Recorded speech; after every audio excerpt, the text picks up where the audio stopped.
संजय कुमार, हिमाचल चुनाव सिर पर है और गुजरात चुनाव पीक कर रहा है। आपका असेसमेंट अभी तक गुजरात और हिमाचल के बारे में अब क्या है, क्योंकि अब तो काफी हद तक तस्वीर आपके जहन में, आप एक चुनाव विश्लेषक हैं, साफ हो रही होगी। संजय जी। मानक, आपने दो राज्यों का जिक्र किया और पहले मैं हिमाचल की ओर रुख करूंगा क्योंकि हिमाचल में चुनाव 12 तारीख को है।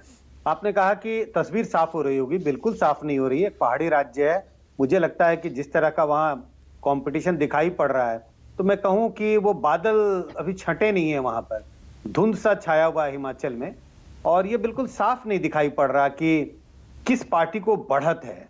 लेकिन ये जरूर है, कुछ चीजें साफ हैं। बाइपोलर कंटेस्ट है।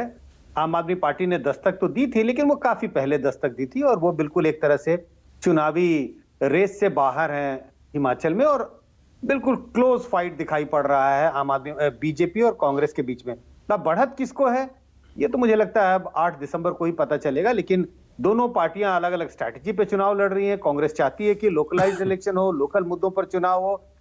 अगर लोकल मुद्दों पर चुनाव हो गया, अलग अलग कंस्टिट्यूएंसी में लोकल मुद्दों पर लोगों ने वोट दिया, तो बीजेपी के लिए मुश्किल हो जाएगी। इसी के लिए बीजेपी वो बिगर नैरेटिव लेके चुनाव में आ रही है, बड़े नैरेटिव्स के साथ जाना चाह रही है।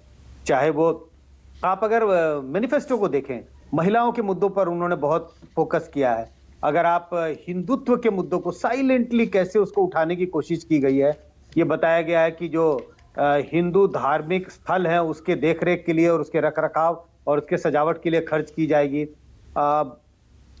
एक तरह से यूनिफॉर्म सिविल कोड, एक तरह से इशारा है कि हम माइनॉरिटीज की अपीसमेंट नहीं करते, हम सब धर्म के लोगों को एक भाव से देखते हैं। और जब आप कहते हैं कि हम माइनॉरिटीज की अपीसमेंट नहीं करते, तो कहीं ना कहीं वो इशारा कर रहे हैं कि भाई एक दूसरी पार्टी है कांग्रेस जो माइनॉरिटीज अपीसमेंट करती है।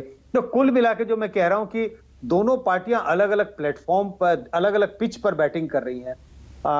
एक लोकलाइज्ड इलेक्शन चाहती है और दूसरा नेशनल बनाना चाहती है। ठीक है। अब जैसा मैंने कहा कि आने वाला समय बताएगा कि होने वाला क्या है, लेकिन इसकी बिल्कुल उलट तस्वीर है गुजरात में, जो राजीव रंजन भी कह रहे थे। उन्होंने सारी बातें बड़े विस्तार से बताई। देखिए, गुजरात में मेरा लिमिटेड इंटरेस्ट है चुनाव के बारे में। नतीजे क्या होंगे इसके बारे में बिल्कुल स्पष्ट हूं।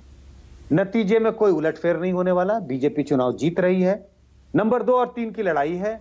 तो जो लिमिटेड इंटरेस्ट में कह रहा हूं, पहला इंटरेस्ट, क्या बीजेपी अपने पुराने रिकॉर्ड को तोड़ेगी। 127 का रिकॉर्ड है, क्या बीजेपी उससे आगे बढ़ेगी?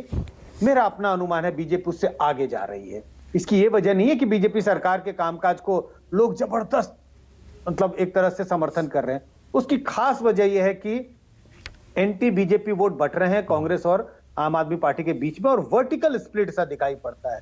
कांग्रेस के पास तकरीबन 40-42% वोट है, उनमें से 20-22% आम आदमी के पास जा रहा है और आधा वोट कांग्रेस के पास बच रहा है। आम आदमी पार्टी कोई बीजेपी के वोट का नुकसान नहीं कर रहे हैं। अगर आम आदमी पार्टी को शहरी इलाकों में जो वोट मिल भी रहा है, उससे बीजेपी सीटें नहीं गंवाएंगी, क्योंकि शहरी इलाकों में बीजेपी को कांग्रेस पर 65%, बीजेपी का 65% वोट है और कांग्रेस का तकरीबन 40-42, तो 20-25% का फासला है शहरी इलाकों में।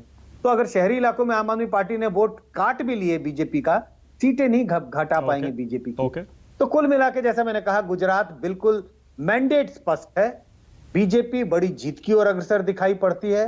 नंबर 2 और नंबर 3 की लड़ाई है, जिसमें यह कह पाना अभी मुश्किल है कि नंबर 2 पर कौन है और नंबर 3 पर